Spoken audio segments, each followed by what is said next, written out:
Power division national power پر fix tax لگانے کی خبروں کی تردید کر دی۔ جاری کردہ اعلامیہ کے مطابق سولر پاور پر فکس ٹیکس لگانے کی خبروں میں کوئی صداقت نہیں۔ سینٹرل پاور پرچیزنگ ایجنسی یا پاور ڈویژن نے حکومت کو ایسی کوئی سمری نہیں بھیجی۔ صاحب ثروت لوگ بے تحاشا سولر پینل لگا رہے ہیں۔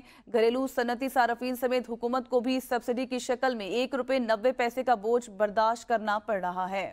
اہم خبر ہے، سینٹرل پاور پرچیزنگ ایجنسی یا پاور ڈویژن نے ایسی کوئی سمری نہیں دی۔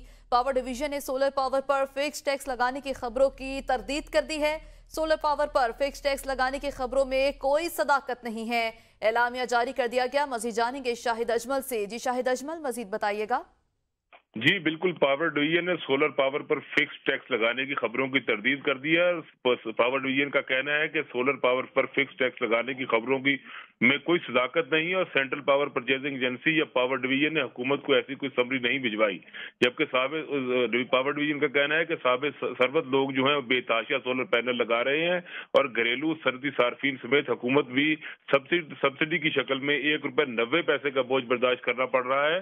اس کے نتیجے میں تقریباً 2.5 سے 3 کروڑ غریب صارفین متاثر ہو رہے ہیں۔